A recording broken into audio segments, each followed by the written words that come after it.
What is a domain? This time on seniorgeek.net. What you see before you is a domain name. It is a web address, a web destination that I made up, www.peanutsqueak.com. I have no idea what peanut squeak means. It just came out of my little brain. But let's dissect this, shall we? First of all, let's dispense with the W's. You no longer need to insert www.whatever.whatever when you navigate, when you head to a website via your browser. I'll demonstrate that for you in a couple of minutes.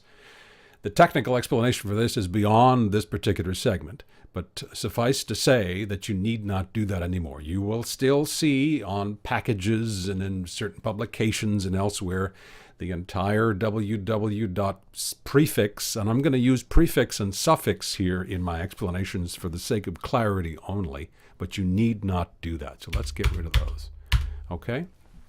So what you see there, and when we speak of domains, the domain in this address, peanutsqueak.com, is the .com part. Okay? That's the domain. Think of it as an area code. I don't want to complicate things too much, but think of this as a backwards telephone number whereby you have any combination of numbers that connect to anybody's home anywhere within an area code region, followed by the area code. All right? Now, .com was among the first, what they call top-level domains to come about when the web was born back in the early 90s. Okay? Some of the first companies to register .com, and .com refers to commercial. It's what it once referred to. Nowadays, .com can be practically anything.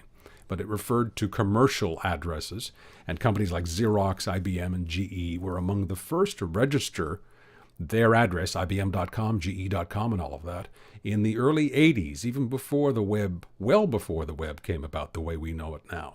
Okay, so that's what .com is. You may also be very familiar with .net, .org. Org referred to organizations and the like, but things have changed quite a bit. But keep in mind now that when you speak about a domain, you're speaking about the suffix. And again, I'm using this for clarity. Now, the peanutsqueak.com domain name does not exist because it has not been registered. That's beyond the scope of this particular segment too. We'll get into that in a separate video. But let me take you to a website called squarespace.com. You may have heard of this company. Based in New York. This is not an endorsement of this company, but they're a very popular place for registering a domain, a subject for another segment, putting together your own website, a subject for yet another segment, and hosting a website, a segment, again, which will be put together separately as well. I'm using their interface here to demonstrate to you what has transpired in terms of addresses. Now, let me enter Peanut Squeak in their interface here. And it says claim your domain. In other words, you do a search here for a domain. There are many, many sources to do this. Squarespace is simply one example. There are many, many what are called registrars around the world, and we'll cover that in another segment. But look at what I just did here now. Peanut Squeak. The interface fetched information regarding the availability of the various versions of this. So peanutsqueak.com is available. But look at here. There's .net, .org that we're familiar with. There's also peanutsqueak.me, peanutsqueak.space, and it goes on and on. The list goes to .tips, .wine, .cleaning, .buzz, .maison, .pub. The list is practically endless. And these are what are referred to as new, relatively new, top-level domains. Again, don't forget, when we speak of domains, we're talking about the suffix.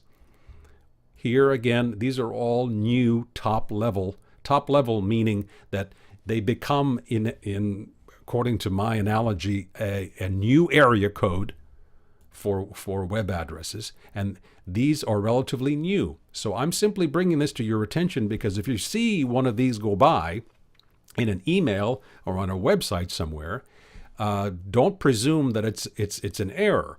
There are some new top-level domains coming into vogue nowadays. Now, are they popular? overall, the jury is out on that. Half of the addresses on the web these days are .com. And they're still the more popular versions, or the .net. Senior Geek is at .net. Why did I choose .net? Because the .com version was already taken. Again, this is a matter for discussion in our segment about registering domain names. But this is just to bring this to your attention. Now, I'll give you an example of a company that essentially acquired its own top-level domain. And this is the Canon company. The Canon, I'm sure you're familiar with. They make printers and cameras and all of that, a Japanese company.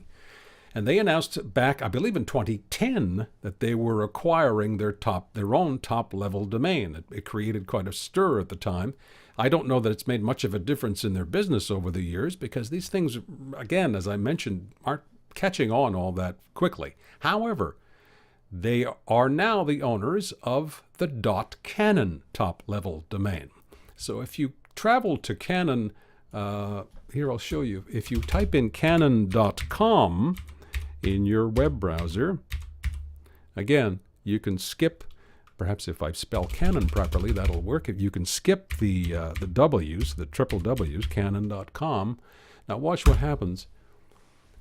It will go to canon.com, Canon Global, but the address resolves, as the technical term is, to global.canon. So both addresses work. Both will get you to where you want to go. Perhaps eventually Canon could use cameras.canon. They could use printers.canon, and you would always know that you're heading towards the Canon website if you use the .canon, if you will, suffix or top-level domain. Now, if I type peanutsqueak.com, nothing happens because it hasn't been registered. It doesn't technically exist, only in my little brain for now. But we'll cover off on registrations and how you can get your own domain next time. Okay? Bye for now.